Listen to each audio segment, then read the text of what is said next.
From the ashes of an empire to a legacy of Star Wars, we are a mere roughly 25 minutes away from the Acolyte season finale. Will it be the series finale? I think that is something that can legitimately be discussed. This is our pregame. This isn't going to be long. I'm going to share some of my thoughts here. I think there's a bunch of people that are probably getting their expectations for tonight on a check. Maybe I'm guilty of being one of them. There's a lot of people wondering, is Plagueis going to show up? Will they fast forward to a point where we see Plagueis and Palpatine? Will Tenebris be involved? I think they're all fair questions. But as my co-host said on our old channel, don't be surprised if the only people that appear in this episode in any significant way are the people that have appeared in this series throughout 7 episodes so far. This series has been a mixed bag for me. If I can just briefly recap it here. Episode 1, I thought was pretty decent. I was kind of meh on episode 2. I had really liked the way episode 3 was presented. Hated episode 4. Thought it was a waste of time. And to stop at the halfway point here, I know some people don't worry about runtime, but I do. You introduce a bunch of new characters to people. Those characters should have time to breathe.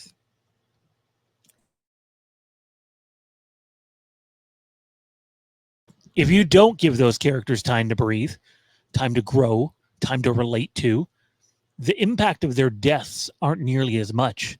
And I'm referring to Yord and Jecki. I didn't mind either character. I was looking forward to spending more time with both characters. Both killed off, basically halfway through episode 5. And I think the impact of their deaths could have been felt more had episodes been actually, 40 to 50 minutes in runtime and not a bunch of them around the 28, 29 minute mark. Like when you count their actual runtime, if you break it down, go ahead, go back, break it down. It's not a lot. And it's unfortunate because I thought they were 2 decently well-written characters.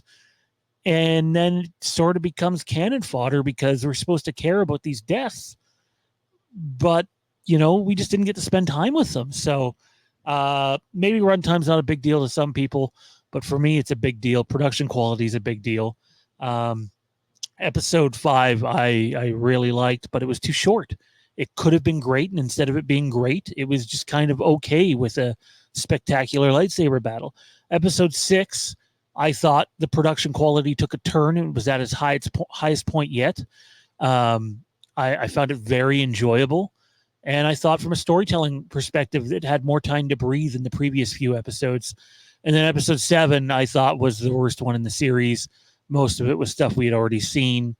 Not nearly a big enough mystery to dedicate the penultimate episode to. And then that one gets an actual decent runtime, and it's stuff that we've basically already seen before. Not that there's nothing new in it. There is, but there's no real big reveal that, really warrants doing that with your penultimate episode. Now, all of a sudden, we're down to 1 episode, a bunch of questions to ask to be answered. And whether we get any answers to them or not, it's another story. Like, some people are like, well, just wait for season 2.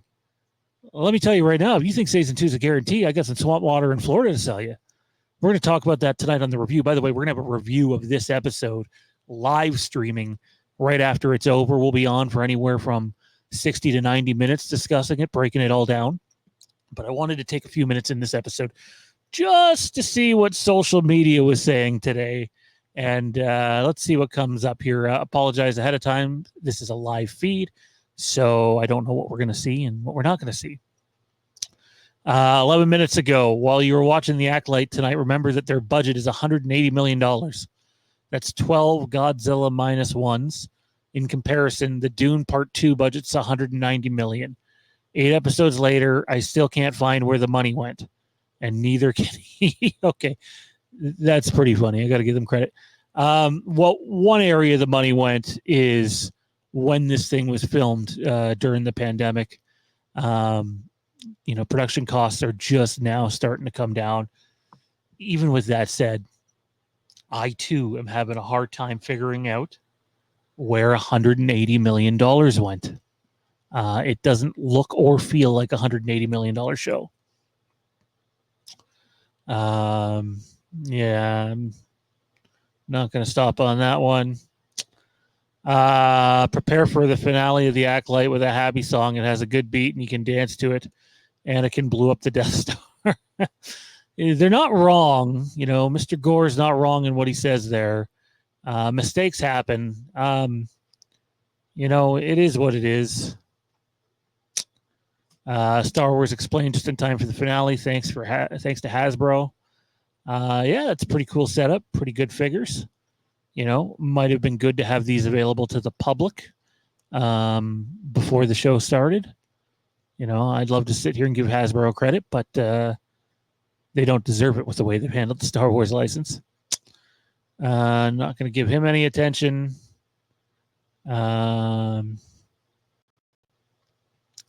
The Acolyte is just audiobook smut.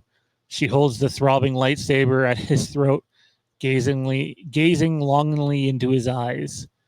You know, I'm not going to say anything bad about that. I really liked this episode. And maybe she was seeing a bit of herself in him.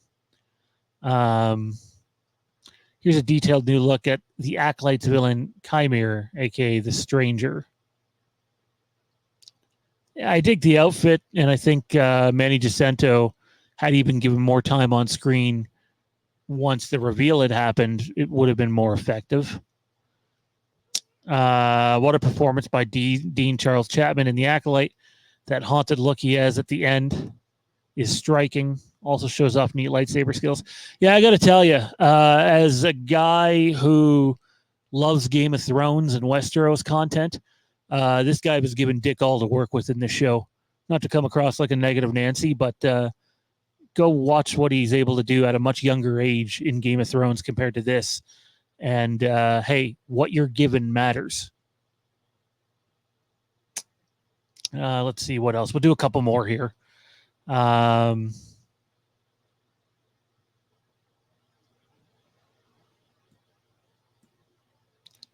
there's some of it there. Hard to deny the lightsaber skills. That being said, more than likely stunt guys involved in some of this, but maybe not. Don't want to take it all away from him. Very Anakin-esque. Seen a lot of older posts on here, so not really any reason to highlight those.